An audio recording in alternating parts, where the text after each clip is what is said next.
What if I told you that right now, thousands of people in Singapore are willingly paying record-breaking prices for cars just to save money on a tax rebate that they might not even actually need? It sounds completely counterintuitive, Right. right? But it's happening. Yeah, today we're looking at this $10,000 loophole that is driving a massive market frenzy, because if you're navigating car ownership here, you know it's not just about getting from point A to point B. It's really more about executing this high-stakes financial strategy. Oh, absolutely. I mean, it is a totally unique ecosystem.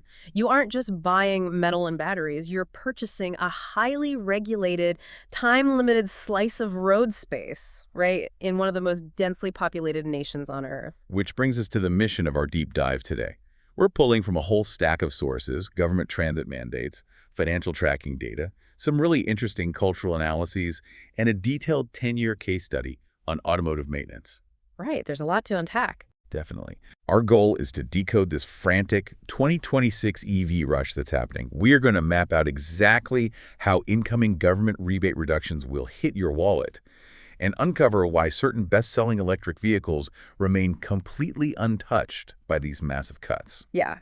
And to set the baseline context for all of this, we really have to look at the government's timeline. So Singapore is pushing an aggressive mandate to achieve 100% cleaner energy vehicles by 2040. Right. And as the first major step, they are halting all new diesel car registrations by 2025. But this rapid environmental transition is kind of colliding head-on with an automotive market where certificate of entitlement, or, COE prices are currently sitting at historical peaks. Yeah, owning a car under this system, I always think it feels a bit like beating the boss level in a really brutal video game. You strategize, you save up, you finally secure the vehicle, but a decade later, that exact same financial boss comes back for a rematch. That is a very accurate way to describe it. The 10-year COE cycle forces a really difficult decision. And to understand the current rush toward new EVs, we first have to look at the mechanics of why holding onto a 10-year-old combustion engine car is becoming financially, basically untenable. Right. Our sources actually provide a perfect case study for this: a 2016 Volkswagen Passat. Let's run the numbers on that Passat, Yeah. because this is where it gets real. Okay, so back in 2016, the COE for Category B, which covers larger, more powerful cars, was sitting in a relatively manageable trough. It was around $56,000. Right. Now, fast forward 10 years to July 2026. The moving average for that exact same Category B COE has reached roughly $129,000. Wow. So when your original 10-year license expires, you are staring down a massive bill, literally just to keep the car you already own sitting in your driveway. Precisely. If you want to keep driving that Passat, you have to pay the prevailing quota premium, the PQP, which is based on that moving average. Right. You're looking at cutting a check for anywhere between $115,000 to $120,000 purely for the administrative permission to keep your aging vehicle on the road. But wait, looking at a pure spreadsheet, though, spending 120 grand on a piece of paper is still technically cheaper than spending 250,000 or more to buy a brand new car at today's inflated prices, Very. right? The math sort of suggests you should just renew the old car. Well, sure, the spreadsheet math assumes the car functions flawlessly for another decade, which entirely ignores the physical reality of automotive engineering. Ah. The sources dive deeply into what local drivers call the Conti tax, the severe hidden costs of maintaining a European continental car in a tropical climate. I love this part. This is where it gets highly mechanical, because the environment here actually breaks down specific engineering choices. It really does. So the Volkswagen Passat B8 generation, it utilizes a direct shift gearbox, specifically the DQ200 or DQ250 dual clutch transmission. Okay, and those were designed for European roads, right?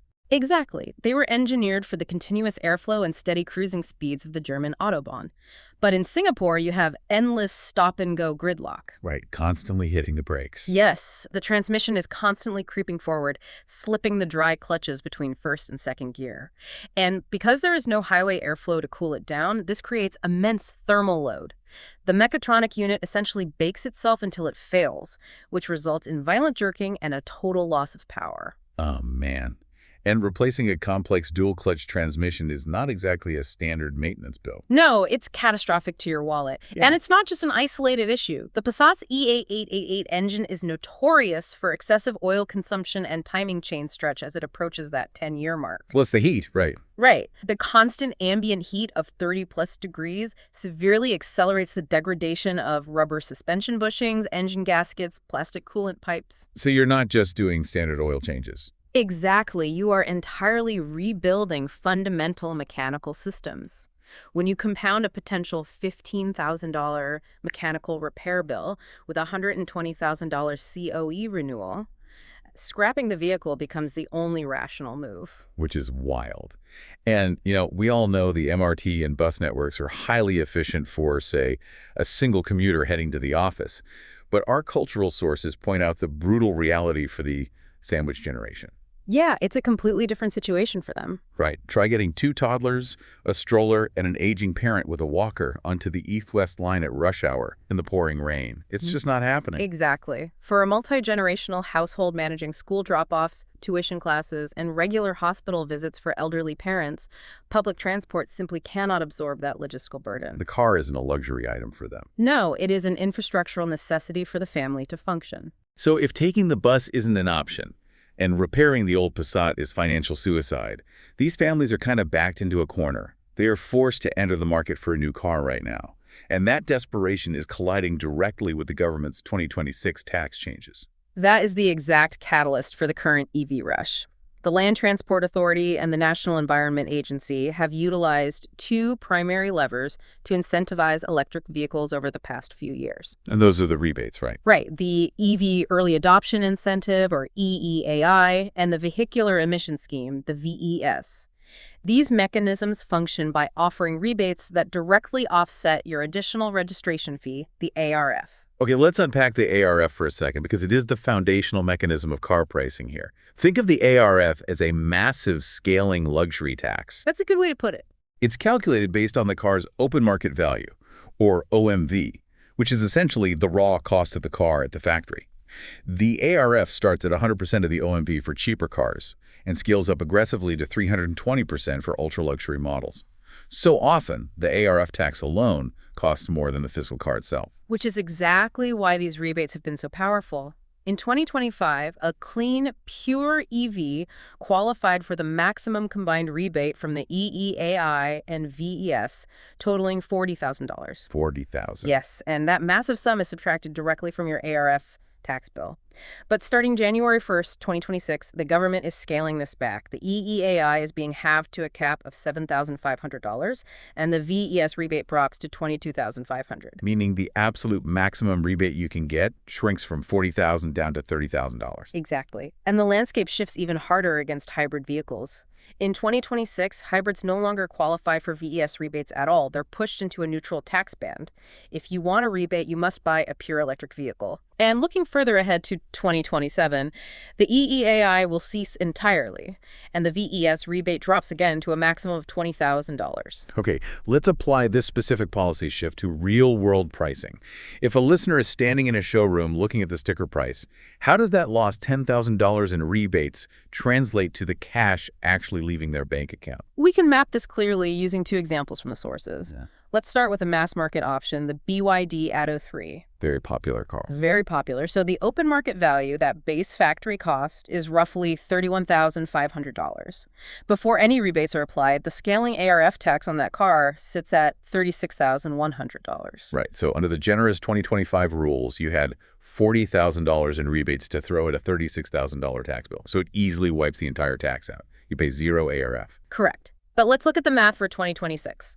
Your combined rebates now max out at $30,000. So you take your $36,000 tax bill, subtract the $30,000 rebate, and the buyer is suddenly left paying $6,100 in ARF. You just out of nowhere. The out-of-pocket cost for the exact same car increases by $6,000 purely because the calendar flipped.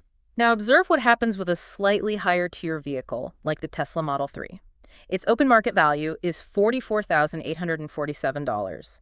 The baseline ARF tax on that value is much steeper, sitting at $57,210. Okay, so a much bigger tax bill to start with. Right. Under the 2025 structure, applying the $40,000 rebate means the buyer pays about $17,210 for the ARF. But in 2026, that $57,000 tax bill only gets a $30,000 discount, meaning the buyer has to pay $27,210. Exactly. That is a brutal $10,000 jump in cold, hard cash straight out of the buyer's pocket. And this impending $10,000 penalty is the engine driving the current market panic. Buyers are frantically doing the math, realizing their preferred vehicle is about to become significantly more expensive, and they are rushing the showrooms to lock in that 2025 rebate structure. But here is where we hit a massive paradox in the source material. Transport analyst Walter Teixeira points out that a huge segment of the market, specifically the best-selling Chinese EV models, are somehow completely unaffected by these rebate cuts. Yeah, it's fascinating. I mean, how does a government rebate drop by $10,000, yet the buyer's final price doesn't change by a single cent? It comes down to the mechanics of the ARF floor. The crucial detail here is that these government rebates are designed exclusively to offset the ARF tax. The government is not handing out cash, they simply reduce your tax debt until it hits zero. Right. They will not drop your ARF below zero. So it's essentially like having a $40 gift card for a $28 meal. The restaurant isn't going to hand you $12 in cash change. The meal is just free. That's a perfect analogy. And if the restaurant drops your gift card limit to $30 the following year, your $28 meal is still entirely covered. You literally don't feel the cut at all. That is the exact mechanism happening here. Many of the highly efficient, cost-effective Chinese EVs have a baseline ARF that naturally sits below the $30,000 mark. What? Let's say a particular model generates a baseline ARF of $28,000. In 2025, you have $40,000 in potential rebates. It drops the $28,000 bill to zero, and the remaining $12,000 in rebate capacity just vanishes. Oof. Right. In 2026, the maximum rebate drops to $30,000. That $30,000 rebate still easily zeroes out the $28,000 tax bill. Wow. For the buyer of that specific vehicle, the policy shift is entirely invisible. Their out-of-pocket tax remains absolute zero. Which means a massive portion of the people currently panicking and rushing the showrooms are doing so over a tax penalty that mathematically does not apply to the car they are buying. Exactly. They are immune to the math, but they are not immune to the market psychology. Right. The panic is contagious. When the broader public hears, tax rebates are shrinking, a herd mentality takes over. A massive wave of buyers hits the market simultaneously, and they all start aggressively bidding for SOEs. And the COE open bidding system is designed to amplify that frenzy. You see the price creeping up in real time, the FOMO kicks in, and people start bidding emotionally rather than logically. This artificially inflated demand has driven Category A SUV prices to a record high of $107,000. Unbelievable. People are overpaying for the right to buy a car in order to save a few $1,000s on a rebate that, in many cases, they didn't even need. But here is the critical data point from the Land Transport Authority. The supply of COEs operates on a 10-year cycle, determined by the volume of cars deregistered. Right, and 10 years ago, there was a massive boom in car registration. Yes. Meaning all those 10-year-old cars from the boom are about to hit their expiration dates. There is a massive wave of deregistrations imminent, which will flood the market with fresh COE supply. Exactly. LTA data charts a steady increase in COE supply through the end of the decade. By rushing to buy right now, consumers are hitting the market at the exact worst moment, the absolute trough of supply and the absolute peak of panic-driven demand. Wait, let me make sure I'm grasping the scale of this. By panicking to lock in a guaranteed $6,000 or $10,000 tax savings, buyers are actively driving up the COE premium, gambling against a market where the natural influx of new COE supply next year could drop the premium by $10,000 or more. Yes. That feels incredibly irrational. As Professor Teixeira notes in the sources, they are just moving money from one bucket to another. If your current vehicle is functional and you don't absolutely need a new car this second, rushing to beat the 2026 deadline might be a severe financial miscalculation. Wow. Okay, beyond the showroom sticker shock and the intense psychology of COE bidding, what does the actual physical reality look like for someone transitioning to an EV today? Are the roads and regulations actually ready for this? They are getting there rapidly. The LTA is executing several structural changes to smooth the transition. One of the most impactful yet quietly implemented policy shifts was altering the power threshold for Category A COEs, specifically for electric vehicles. Right, because traditionally Category A, the more affordable COE band, was restricted to cars with a maximum power output of 97 kilowatts or less. Anything above that was pushed into the extensive Category B. Why do they need to change the rules for EVs? It comes down to how electric motors deliver torque compared to combustion engines. A combustion engine has a gradual power curve, right? It has to build up RPMs to reach peak power, Right. but an electric motor delivers maximum torque instantly. To achieve normal, efficient highway speeds, even a basic family EV requires a slightly higher kilowatt rating. Under the old rules, standard mass-market EVs were breaching that 97 kilowatt limit and being penalized with luxury tier COE prices. So the government was essentially slapping a luxury tax on a sensible family car just because an electric motor is inherently torquey. Yeah. That entirely defeats the purpose of encouraging mass adoption. Exactly. So the LTA recognized that friction point and officially shifted the Category A threshold for EVs up to 110 kilowatts. It's like adjusting the velvet rope at a club, so the sensible, reliable guests can still get into the affordable section instead of forcing them into the VIP room just because they have slightly better running shoes. Yeah. It keeps practical family EVs in the cheaper COE band. That's exactly what it does, and it makes a substantial difference in the final price. But cost is only half the battle, right? Right. The other major hurdle has always been range anxiety. Specifically, how do you charge an EV if you live in a high-rise condominium where the management committee refuses to install a charger? Oh yeah, dealing with a management corporation's strata title, or MCST, is notoriously difficult. You can't just run an extension cord out of your 14th-story window, and the building's old electrical substation definitely wasn't built to handle 40 cars drawing high voltage rays all at the exact same time. This is exactly what the Electric Vehicles Charging Act, or EVCA, was drafted to solve. The legislation forces a top-down infrastructural overhaul. It mandates that any new development or any existing building undergoing major electrical upgrades must provide what is called passive electrical provision for every single parking lot. Break down what passive provision actually means mechanically for us. Basically, it means upgrading the foundational electrical mains of the entire building. Specifically, the mandate requires 1.3 kilovolt amperes of electrical capacity built into the infrastructure for every single car and motorcycle space. Wow, every single space. Every single space. They are pre-wiring the building's central nervous system so that it can handle the massive grid load when dozens of EVs plug in simultaneously at 7 in the evening.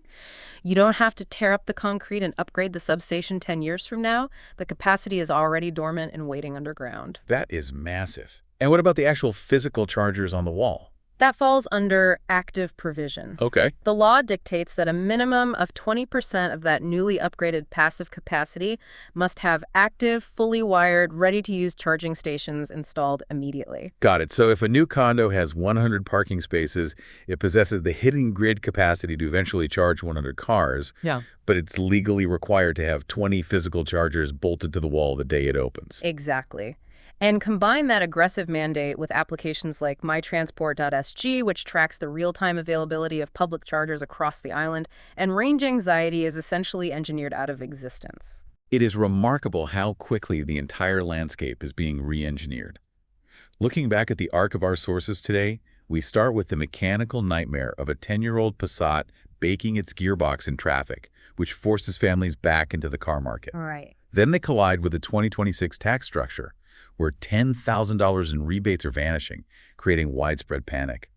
But the ARF floor provides this massive loophole for affordable Chinese EVs, meaning buyers are artificially inflating COE prices in a blind rush to dodge a penalty that might not even affect them. It's just a perfect storm where policy mechanics, consumer psychology, and infrastructural evolution are all intersecting at once. Which leaves us with a lot to consider as that 2040 deadline approaches.